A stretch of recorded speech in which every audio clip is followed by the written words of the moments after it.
Welcome back to another discussion of the Book of Mormon. I'm Dan Belnap. With me are my colleagues Nick Frederick, Keith Wilson, Michael MacKay.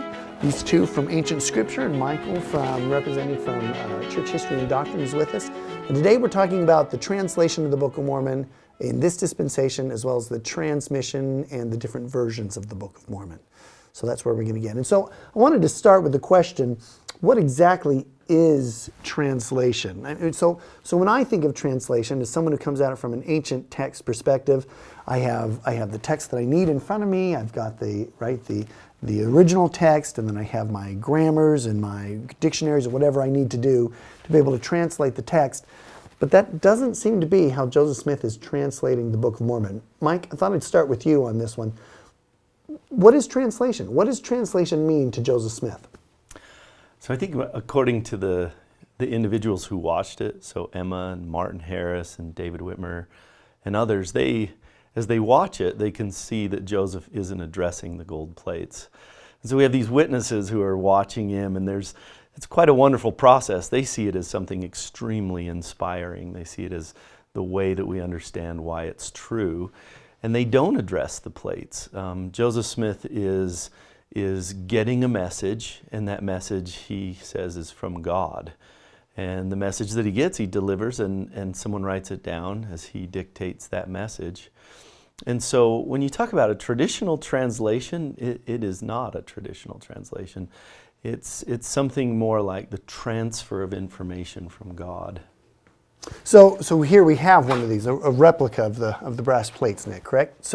Or not the brass plates, but the gold plates themselves.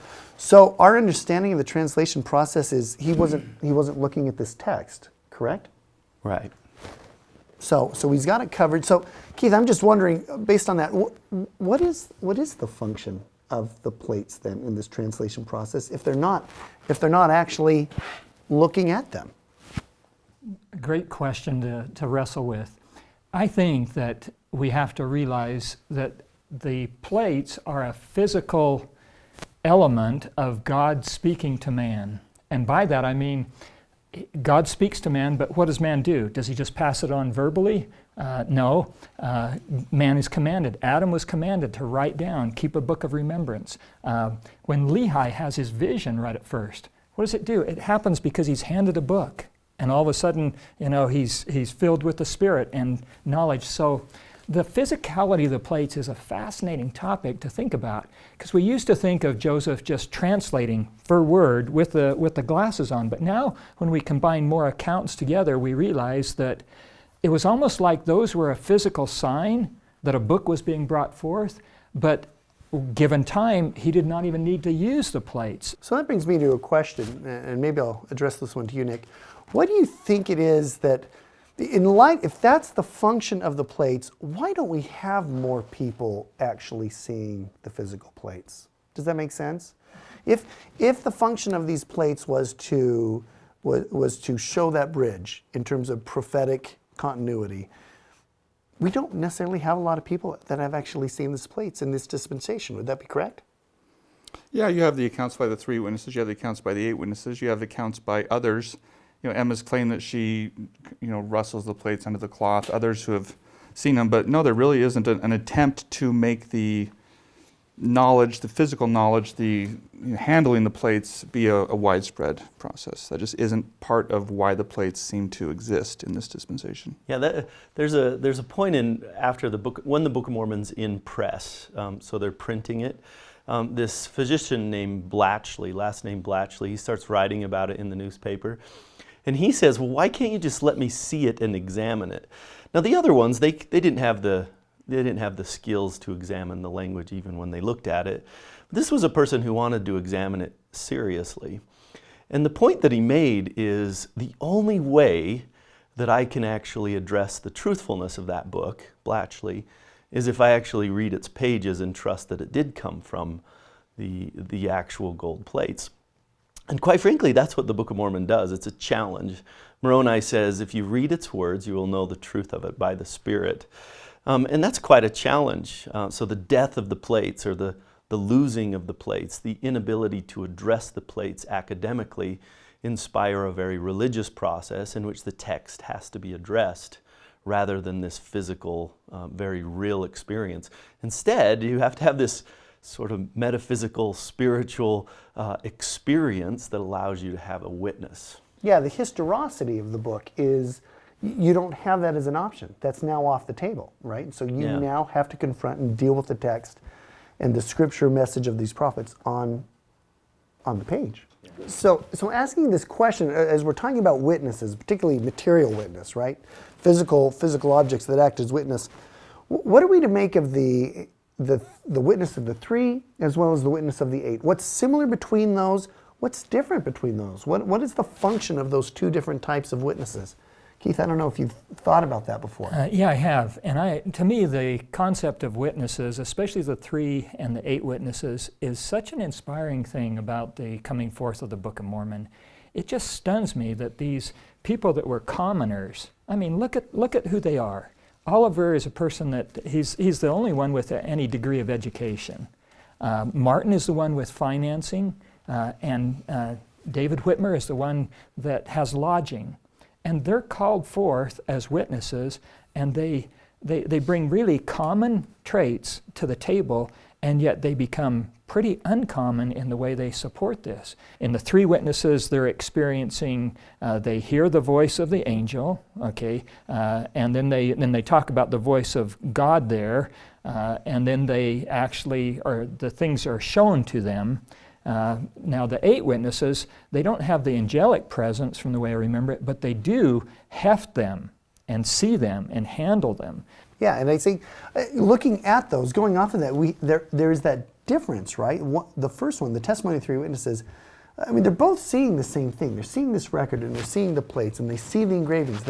Both group of witnesses say that. But the testimony of the 3 is a divine manifestation. Yeah. Right? It's a divine one. This came from God. The words, the angel was holding these as we looked at these things. We saw them, but it was an angel. We heard the voice of God. The testimony of the 8 is we know of their physicality. We know of their material physicality here. So you really get these 2 dimensions, the divine and the mortal, and that's what these witnesses seem to represent, a divine witness to the Book of Mormon, right? With God bearing witness that these things are true, and then the fact that, and they really were physically there as well. And not just that there really was a physical object, but that the divine way in which it was translated reflects the same. In fact, with that, it leads to the question then, how exactly were they? Well, how did Joseph translate this? So when we talk about translation, and we talk about how Joseph renders what he has here to what we have at the Book of Mormon today, there's really 2 primary issues you have to deal with. The first is the issue of equivalency. How close are the characters on the plates to the English text that we have here? Do they represent is it a literal equivalency? Can we say that this symbol is literally this symbol or this phrase in the Book of Mormon? Or is it more of a looser connection? And that leads to the second point, which is Joseph's volition. How much ability does he have? We call him a translator, but is it more appropriate to call him a transmitter? Is he editing? That's a phrase that Mike used for that as well, Yeah. right? So what do you mean by transmitter? Well, if he's translating in the sense that we tend to think of translation, he's seeing a symbol here, then he's putting it into language that he can work with, English first of all, but using images and ideas that would be common to him. And that suggests that he has a fair amount of volition in the process. But if he's simply reading words off of a seer stone that he's placing in a hat, and he's somehow using his ability as a seer to visualize these words, which appear on a stone in English already, and then he's reading those off, then he isn't doing really any translation at all. He's functioning more as a transmitter.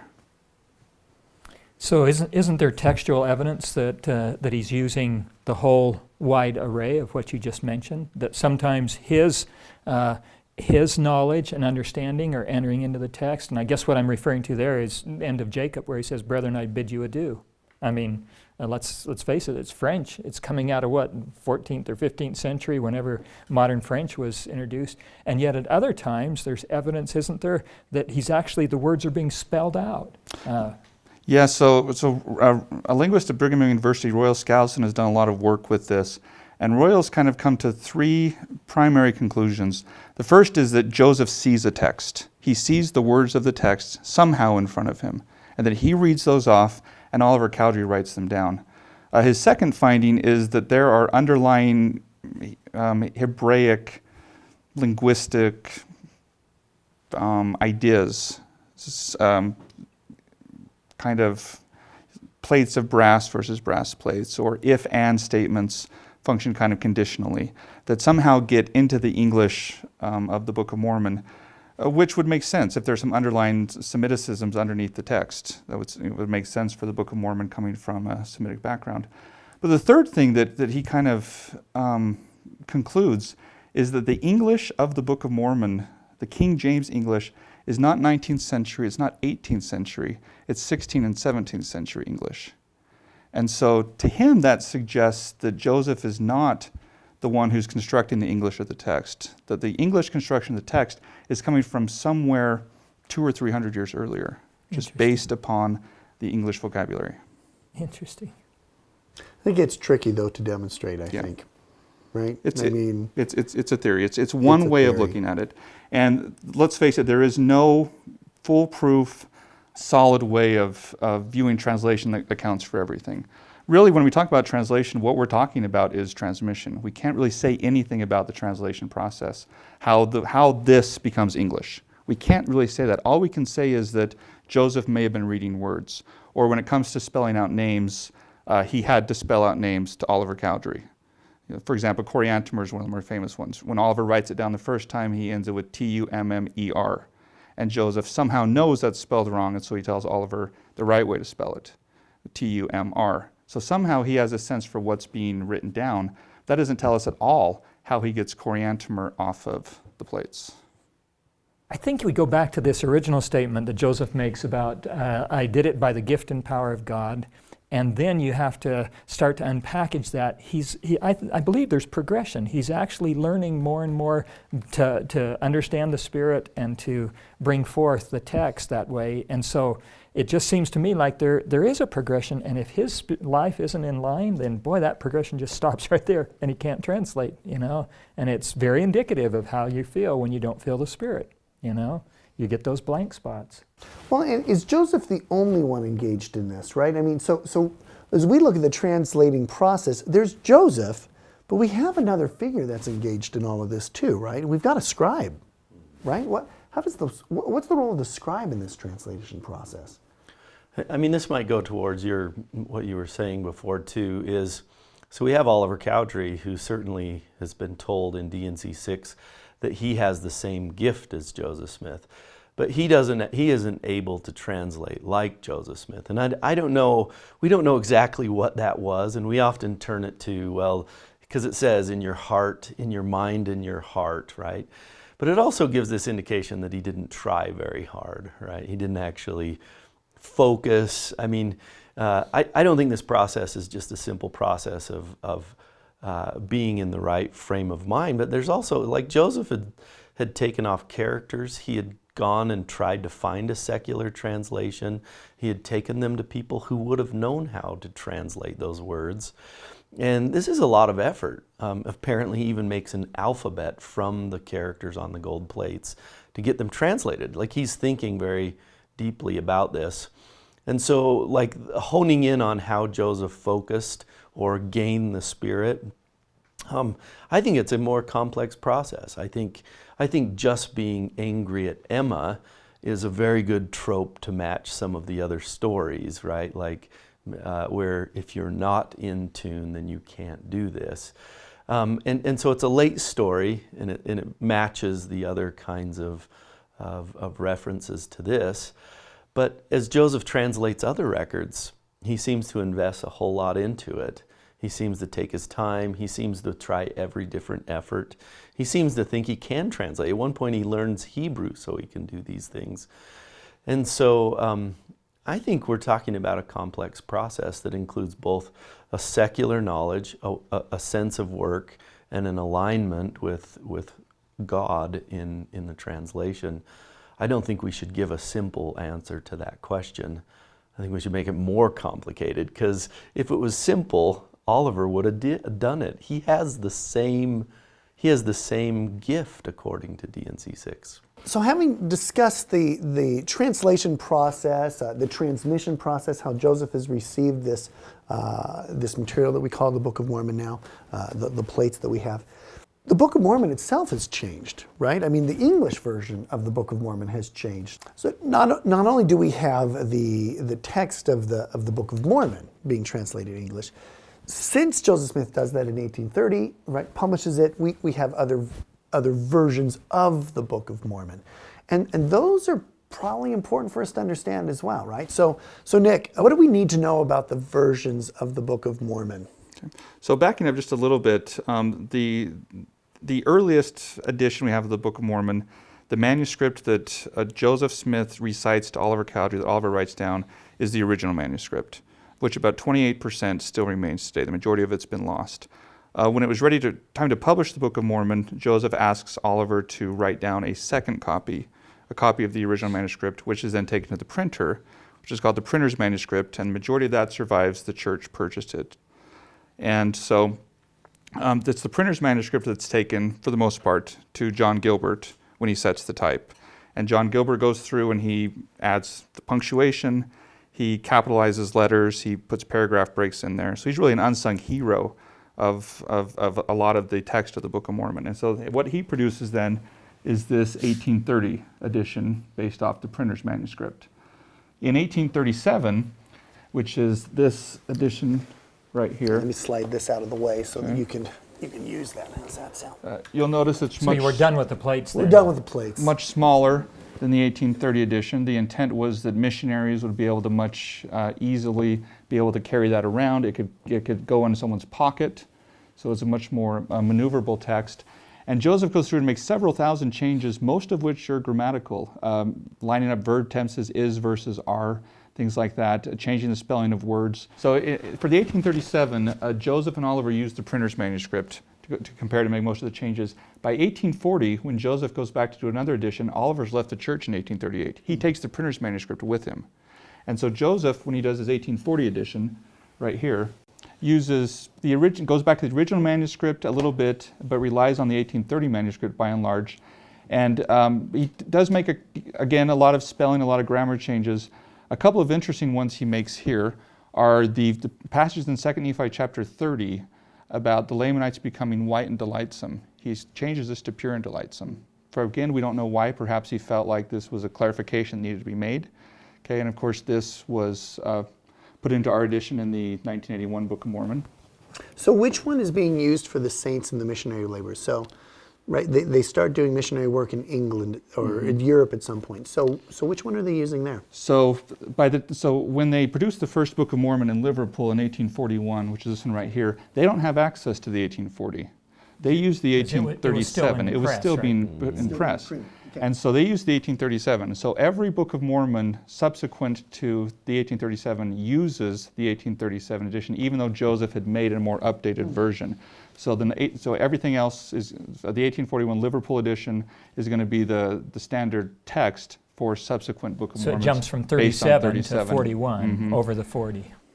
So the saints, as they come west, that are coming from Europe, are bringing this version. They're bringing the 41, which is based this on the version of 37. Book of Mormon. Yeah. Okay. So what's next then? The next significant one would be this one right here, which is the 1879 edition of the Book of Mormon. Again, based upon the Liverpool, which is based upon the 37 edition. But this is Orson Pratt going through and shortening the chapters, adding versification, and putting in a lot of different footnotes. And so it's a radically different text than what had come before. No, I think you're going to finish off the comment, but I wanted to set this one out here, and I want to still talk about these two, the 21 and the 1981. Well, and that's what I was going to do. Let's look at the 21, right? 1921, because this becomes a very important addition for our understanding of the modern version of the Book of Mormon. Mike, since you've got it open, go for it. Okay. This is probably one of the greatest gems here at the Special Collections. This is a one-of-a-kind Book of Mormon, but this is a 1911 edition. At any rate, they're making the changes to the next edition, which will end up being the 1921 edition of the Book of Mormon. And James Talmage is called to head a committee, and within that committee of 6 people, they're supposed to go through the whole of the scriptures and make changes according to what they they see fit. And if you flip through these pages, there are 6 hands. So there are 6 individuals who are participating in the change and alteration of all of this text. Every single page in the entire Book of Mormon has edits all the way throughout. Changing of syntax, changing of punctuation, changing of paragraph, changing of chapter numbers. Like, the point of these books is not to say everything is immovable. They're a representation that the canon is open. And if the canon is truly open, then the text here, more inspiration could be added. Like, we certainly hope that the sealed portion of the gold plates is added to this volume, for heaven's sake, right? And the lost 116 pages. And the lost 116 pages, right? These are all additions that would matter to us and that would be welcome. Oh, and that as time has gone by, the members are able to achieve a greater appreciation of what this might mean, or another way to read this, right? And changing that from a period into a comma now means it's part of something larger, a larger complex set of ideas, right? And so there's power to that. The readings can change. Even if they're slight, the readings, the way you understand the text can change. Yeah. I mean, it goes back to that promise, like the plates have died and the text is enlivened. Like, the text has the power. The text is the place in which the true religious experience can be found. The text is where we can find out what its meaning is, and it's the part in which can move us religiously. And I think that's where it goes. This is deeply important. And so to change the text for accuracy seems to me to be the point. Like, it's an important part of how we interact with the canon, especially the Book of Mormon. I think we should always argue about what we will change next, not what we won't change. And yet, I would take just a slight issue with the little statement, the plates have died. I think the plates have spawned greater life. Because if you say the plates have died, then it's almost like that's dead, that's gone, that's not really the foundation for it. And yet really, as you see my point, it grows, it just continues to take on more and more abundant life. So what are our final thoughts about this, right? What is it that we, as Latter-day Saints today, should see as important about the translation process, about the transmission, the versions, right? What is significant about it for us? One of the things that struck me as we go through this is, and I'm sure this is going to be talked about in other discussions, right? But just one aspect of Joseph Smith's statement, I told the brethren that the Book of Mormon was the most correct of any book on earth. It always strikes me that how you can understand that correctness, right? One of the ways that I see it is, it's correct in the sense that the transmission from the plates to this version is so clear. It is so transparent. We're able to track every single change from that 1830 version to the version that I teach my students. Every single change. We can't do that in the Bible, right? That transparency and that it shows a correctness to the process of change, and seems to me to encompass our understanding of Scripture. We recognize that Scripture can change. We recognize that we're going to have a different reading generations later. But to be able to track it all the way through, I just think is miraculous. Yeah, there's something really nice about that. I mean, Mike had talked earlier about kind of the death of the gold plates, and that by losing the gold plates, it puts the pressure and the weight on us to have faith, to believe in the text. And when you look at this, the word that comes to mind for me is trust. We can trust the process. We can trace it from its earliest stages all the way to what we have today. And you can go back at any point and see where the changes were made, why the changes were made. It's the trust that this builds in the text, I think, that's significant.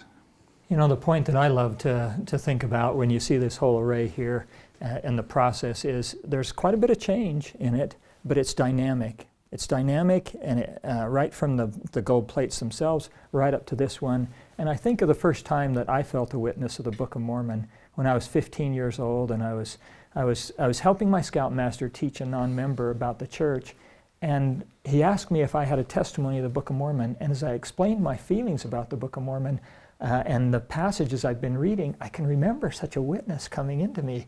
But my witness of the Book of Mormon is different today.